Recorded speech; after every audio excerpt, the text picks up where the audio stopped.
दोस्तों, आज का मेरा टॉपिक है जो शेड्यूल कास्ट या शेड्यूल ट्राइब के भूमिधर होते हैं वो अपनी ज़मीन किस तरह से किसी दूसरे व्यक्ति को, मतलब जो एससी या एसटी में नहीं आता है, उसको किस तरह से ट्रांसफ़र कर सकते हैं। तो सबसे पहली बात यह है कि ट्रांसफ़र, इसका मतलब अंतरण, यानी टाइटल का बदला जाना। तो वो कौन कौन सी तरीके से होता है। पहला बैनामा, सेल डीड, एक गिफ्ट है, दान कर देना, और तीसरा जो है वो किसी को अपनी बिल लिखना है। तो इन तीनों ही केस में अगर एससी एसटी कैटेगरी का कोई व्यक्ति अपनी ज़मीन नॉन एससी एसटी को करना चाहता है तो उसको पहले परमिशन लेनी पड़ती है, और इस परमिशन के लिए जो कॉम्पिटेंट अथॉरिटी है वो संबंधित जिले के जिलाधिकारी होते हैं। तो सबसे पहली बात यह है कि उनको एक एप्लीकेशन देनी होती है, और वो एप्लीकेशन जो रेवेन्यू कोड मैनुअल है, वो रेवेन्यू कोड मैनुअल है, उसका नियम 99 है, 99, उसके अंतर्गत उनको आरसी प्रपत्र 27 पर एक एप्लीकेशन लगानी पड़ती है। ये न्यायालय से परमिशन होती है, यानी जिलाधिकारी के न्यायालय में उनको लगानी होगी। जिलाधिकारी जिले में किसी अपर जिलाधिकारी को भी ये पावर दे देते हैं, यानी कहीं कहीं पर जिलाधिकारी स्वयं करते हैं, कहीं वो इस पावर को अपने किसी एडिशनल डिस्ट्रिक्ट मजिस्ट्रेट एडीएम को या अपर जिलाधिकारी को दे देते हैं। तो इस तरह से आपको सबसे पहले ये पता करना होगा कि जिलाधिकारी स्वयं देते हैं या कोई अपर जिलाधिकारी दे रहे हैं। वहाँ पर आपको अपनी एक एप्लीकेशन लगानी पड़ेगी। अगर आपको नहीं पता है तो आप सीधे डीएम के यहाँ अपनी एप्लीकेशन लगा दीजिए, और जिलाधिकारी वहाँ से जो भी उप जिलाधिकारी या अपर जिलाधिकारी जो कर रहे होंगे उनके न्यायालय में वो एप्लीकेशन भेज देती है। तो इसके आधार देखते हैं कि किन किन आधारों पर परमिशन मिल सकती है। तो सबसे पहली बात यह है कि अगर कोई एससी एसटी समुदाय का ऐसा भूमिधर है जिसका कोई उत्तराधिकारी नहीं है, यानी उनको, मतलब उनका कोई, अगर उनकी डेथ होती है उसके बाद में कोई उत्तराधिकारी नहीं बनता है, मतलब जो क्रम है उत्तराधिकार का निर्धारित, उस उत्तराधिकार के क्रम में कोई नहीं आता है, जैसे उनका कोई बेटा, बेटी, भाई, ये भतीजा या बेटी का बेटा, इस तरह से कोई नहीं है, तो उस केस में भी उनको परमिशन मिल जाती है विक्रय की। तो पहली कंडीशन ये हो गई। दूसरी ये हो सकती है कि कोई जमीन उनकी ऐसी है जहां वो खुद रहते हैं, वो किसी दूसरे जिले में, मान लीजिए वो मुरादाबाद जिले में रहते हैं, जमीन उनकी कहीं शाहजहांपुर, बरेली, अमरोहा या किसी दूसरे जिले में है, तो वहां की जमीन अगर उनको बेचनी हो तो उस आधार पर भी उनको ये परमिशन मिल जाती है। तीसरा जो आधार है, जो कारण है, वो ये है कि अगर भूमिधर की स्वयं की कोई बहुत बीमारी हो, गंभीर बीमारी हो, या उसके परिवार के सदस्य की किसी की गंभीर बीमारी हो, परिवार के सदस्य में यहाँ उनकी जो इमीडिएट परिवार है वही आता है, यानी बेटा, बेटी, बेटे की पत्नी,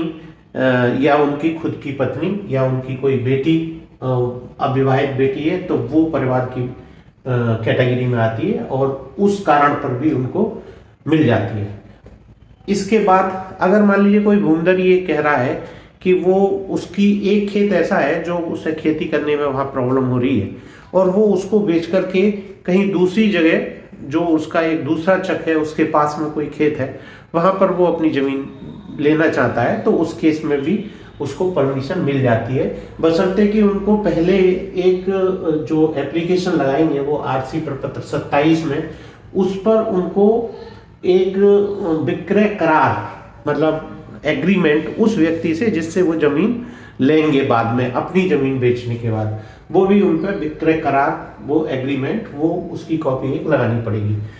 पांचवी कंडीशन जो है वो ये है कि अगर मान लीजिए उनके खुद के पास में 1.260 हेक्टेयर जमीन से ज़्यादा जमीन है, और वो जो जमीन बेच रहे हैं उस जमीन को बेचने के बाद उनके पास 1.260 हेक्टेयर जमीन शेष रह जाती है, तो उस आधार पर भी उनको परमिशन मिल जाती है। छठा और आखिरी कारण है पुत्री की शादी के लिए, मकान की मरम्मत के लिए, या किसी इसी तरह का कोई और काम है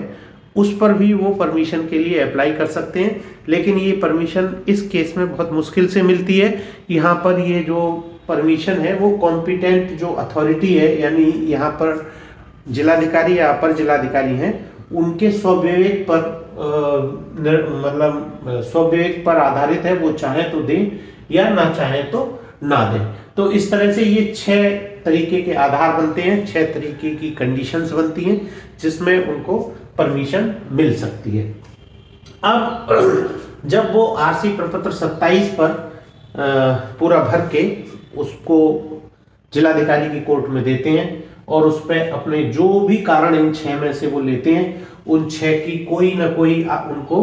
अपना एक साक्ष्य देना पड़ेगा। वो साक्ष्य देते हैं और उसके साथ उनको क्या लगाना पड़ेगा, उनके पास उनको जो जमीन वो बेच रहे हैं उस जमीन की खतौनी लगानी पड़ेगी। उनके पास कुल कितनी जमीन है इसकी खतौनी लगानी पड़ेगी और उसमें ये भी वर्णन देना होगा कि विक्रय करने के बाद में कितनी जमीन शेष बच जाती है। उसके बाद में जब ये एप्लीकेशन जिलाधिकारी के न्यायालय में पहुंचती है, जिलाधिकारी संबंधित उप जिलाधिकारी को इसकी जांच करने के लिए भेजते हैं। तो उप जिलाधिकारी के यहाँ से जो जांच आती है वो चाहे नायब तहसीलदार से जांच करवा लें, तहसीलदार से करवा लें या लेखपाल से करवा लें, वो जांच वहाँ से आएगी और उस जांच पर जो जांच अधिकारी है उसको सारी चीजें देखनी पड़ेंगी। उसको ये देखना पड़ेगा कि आवेदक के पास कुल कितनी भूमि है, इस पे उसको अपनी जांच आख्या देनी है। जो आवेदक है वो कितनी जमीन बेच रहा है ये उसको जांच में लिखना है। शेष कितनी जमीन बचेगी ये उनको लिखना है। फिर उनको ये भी लिखना है कि विक्रय की जाने वाली भूमि कोई पट्टे की तो नहीं थी। अगर मान लीजिए पट्टा हुआ था और वो ये जो हमारा रेवेन्यू कोड लागू हुआ है जब से, यानी 11/2/2016 से पहले का पट्टा है, तो क्या उस समय जो धारा 131 खा थी उसके अंतर्गत आवेदक संक्रमणीय भूमिधर हो गया है या नहीं हो गया है, यानी भूमिधर विद ट्रांसफरेबल राइट्स उसको अधिकार मिले हैं या नहीं मिले हैं, इसकी संबंध में भी उनको आख्या देनी पड़ेगी। उसके साथ साथ जांच रिपोर्ट के साथ ही उनको उस जमीन की CH 41 यानी कंसोलिडेशन ऑफ होल्डिंग एक्ट का प्रोफार्मा 41 और CH 45 दोनों की नकल देनी पड़ेगी और उन नकल से ये भी देखना पड़ेगा कि ये जमीन कहीं सार्वजनिक उपयोग की जमीन की कैटेगरी की तो नहीं है या किसी और तरह की कोई विवादित जमीन है, उसका भी पता CH 41-45 से लगेगा। 8वां, उनको ये भी देना पड़ेगा कि इस जमीन से संबंधित कहीं भी कोई केस विचाराधीन नहीं है, यानी जमीन पर किसी तरह का कोई वाद विचाराधीन नहीं है। और उसके बाद उनको अपनी स्पष्ट संस्तुति देनी होती है कि ये परमिशन दी जा सकती है या नहीं दी जा सकती है। इतना काम उप जिलाधिकारी के यहाँ से होकर के जिलाधिकारी के न्यायालय में आता है और जिलाधिकारी उसको परीक्षण करने के बाद, उसकी संतुष्टि के बाद उस पर परमिशन दे सकते हैं। एक चीज और देखनी होती है कि जो जमीन का विक्रय हो रहा है, यानी जो जमीन विक्रय में है उसका विक्रय जो जिलाधिकारी द्वारा निर्धारित दर है उसी दर पर होना चाहिए, उस दर से नीचे की दर पर नहीं होना चाहिए। यानी अगर 40 लाख रुपए हेक्टेयर की कीमत जिलाधिकारी के यहाँ निर्धारित है तो उसका जो क्रय विक्रय है यानी जो ट्रांसफर है वो भी इस 40 से ऊपर ही होने चाहिए, 40 लाख पर हेक्टेयर से, यानी जो भी निर्धारित रेट है उससे ऊपर ही होना चाहिए, उससे नीचे उसका जो ट्रांसफर है वो नहीं होना चाहिए। अब यहाँ पर ये तो बात ये आई कि ये वाली जो जमीन है वो कृषि की जमीन है और वो जमीन है जिस पर कि SC ST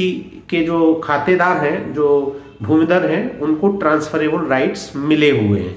अगर मान लीजिए कोई जमीन ऐसी है जो SC ST की जमीन है लेकिन वो आबादी के प्रयोजन की है, मतलब उसमें आबादी बनी हुई है, तो जब आप बैनामा लिखाएंगे तो वो बैनामा वर्ग मीटर में, वर्ग फुट में लिखा जाएगा, तो उस केस में परमिशन की आवश्यकता नहीं होती है। वहां पर आपको अपने बैनामे में स्पष्ट लिखना पड़ेगा कि ये जमीन कृषि प्रयोजन की नहीं है और आबादी के प्रयोजन की है या मान लीजिए औद्योगिक प्रयोजन की है, तो उस केस में आपको ये नहीं करना पड़ेगा। लेकिन अगर आपको ये भी देखना पड़ेगा, जो सेल कर रहे हैं या जो खरीद रहे हैं उनको ये भी देखना पड़ेगा कि अगर ज़मीन खतौनी में खेती लिखी हुई है और वो एक्चुअल में उस पर खेती नहीं होती है, वो आबादी या औद्योगिक प्रयोजन की ज़मीन है, उस केस में उनको धारा 80 के अंतर्गत जो संबंधित उप जिलाधिकारी हैं उनसे उसको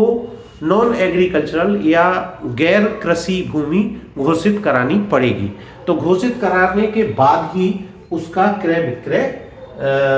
जो है वो बिना परमिशन के किया जा सकता है। तो इस तरह से मैं समझता हूं कि आपको ये पूरी प्रक्रिया समझ में आ गई होगी। यहाँ पर एक चीज और भी है कि अगर किसी एससी को ही जमीन बेचनी है तो उसको परमिशन की आवश्यकता नहीं होती है। कुछ लोग ये भी करते हैं कि किसी ऐसे व्यक्ति के पास जिसके पास 1.260 हेक्टेयर जमीन पहले से ही है, जिस व्यक्ति से वो जमीन खरीद रहे हैं पहले वो बैनामा उस व्यक्ति को कराते हैं जिसके पास 1.260 हेक्टेयर से ज़्यादा भूमि है और वो SC ST कैटेगरी का व्यक्ति है। उसके बाद फिर उससे खुद बैनामा करा लेते हैं। इस तरह से ये 2 बैनामे करने पड़ते हैं। तो मेरी समझ में अच्छा यही है कि आप बाकायदे परमिशन कराइए अगर वो जमीन खेती की है, और परमिशन कराने के बाद में उसको जो निर्धारित प्रचलित दर है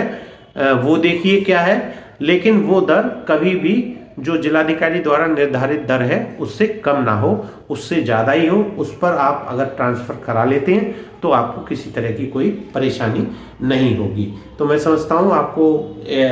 इस संबंध में पूरी जानकारी मिल गई होगी। धन्यवाद।